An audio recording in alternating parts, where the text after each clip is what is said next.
દેવગઢ બારિયાના અંતરિયાળ એવો ચેનપુર ગામના ખેડૂત પરબતભાઈ પટેલ પ્રાકૃતિક ખેતી થકી વાર્ષિક 4 લાખથી વધુની આવક મેળવી રહ્યા છે।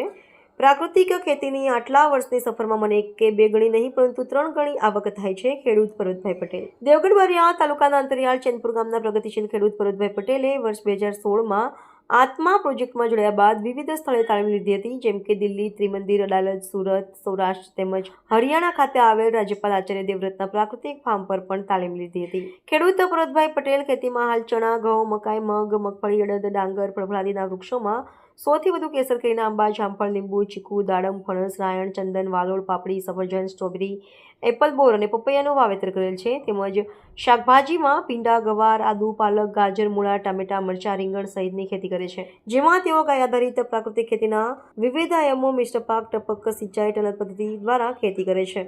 સંપૂર્ણ ખેતરમાં પ્રાકૃતિક ખેતી કરવા તરફ પ્રયાણ કર્યું, જેમાં ઘણો જ ફાયદો થયો અને ખેતરમાં પકવેલ હળદર, મરચાંનું ઘરે બેઠા મેન્યુફેક્ચરિંગ કરીને વેચાણ કર્યું હતું। તો મારું નામ પટેલ પરબતભાઈ અમરાભાઈ, ગામ ચેનપુર, દેવગઢ બારિયા તાલુકો, જિલ્લો દાહોદ। તો સૌ પ્રથમ તો ડીએપી એરિયાવાળી ખેતી અમે કરતા, પણ આત્મામાં જોડાયા ત્યાંથી અમને પ્રવાસમાં લઈ ગયા। તો થોડું મોદી પહેલાં તો દિલ્હી લઈ ગયા 2016ની અંદર। તો મોદી સાહેબ ત્યાં ખેતીવાડી માટે ખેડૂતમાં બમણી આવક થાય, કરવું જ પડશે, બમણી આવક થશે।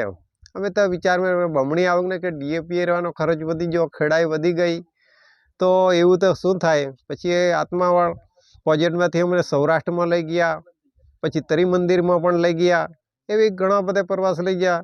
ગુરુક્ષેત્રમાં હરિયાણા દેવવ્રતજી સાહેબ પણ એમને ઘરે પણ લઈ ગયા। પછી એમ કરતાં અમે પ્રાકૃતિક ચાલુ કરી હોળથી થોડાકમાં ધીરે ધીરે વધવા બાંધ્યું। તો અનાજ પણ પહેલું થોડું નુકસાન જેવું થયું, ઓછું પાકે, પણ ધીરે ધીરે વધવા બાંધ્યું। અત્યારે તો મોદી સાહેબનો શબ્દ યાદ અમને આવી જાય, 2 ગણી આવક। તો અત્યારે આપણા ખેતરમાં જો બધી 3 ગણી આવક ચાલુ થઈ ગઈ છે ને લોકો ઠેઠ હલ્દી ઘાટી સુધીના ખેડૂતો અહીં તાલીમો લેવા આવે ને જીવામૃત બનાવવાની પ્રેક્ટિકલ પણ અહીં હું આપું છું। પછી આદાની ખેતી કરી, ડુંગળી, લસણ, હળદર, પછી તરબૂચ બી કર્યા છીએ। એમાં તો બહુ નફો થવા બાંધ્યો। તો જમીન પણ ટેકરાવાળી, ઢાળવાળી, પથ્થરવાળી હતી, હવે તો સમતલ થઈ ગઈ ને અળસિયા બધા ઉપર આવી ગયા। તો લોકો 2-3 વાર ટ્રેક્ટર ફેરવે, આપણે હળથી ખેડીએ તો ભરભરી જમીન બની જાય। ને દરેકને આપણે તેને સારું એ જ માર્ગદર્શન આપીએ છીએ, પ્રાકૃતિકમાં વળો, કેન્સરના જેવા રોગો ના થાય। પછી હમણાં બીમારીઓ વધવા બાંધી, અવશ્ય પણ આપણું 50 વર્ષનું થઈ ગયું, નાના છોકરાને અટક આવે, પણ એમાં આપણે સરકાર શ્રીને બધા કે નાંગલી કરો તો એ બાવટો આપણા દેશી ભાષામાં, તો બાવટો 1 એકરમાં કરવાનો ચાલુ કર્યો। તો આ વર્ષે જ બધી 1 એકરમાં જબરજસ્ત પાક્યો, એને પણ ડીએપી એરિયા કંઈ જોતું નથી, તો જમીન પણ સુધરે છે। એવી બધી અલગ અલગ ખેતી કરો, ફૂલ છોડની પણ ખેતી કરવાની, એમાં થોડી આવક આવે। તો હવે 2 ગણી કહેતા એના કરતાં 3 ગણી આવક થઈ જાય, લોકોને માર્ગદર્શન હું આપું છું।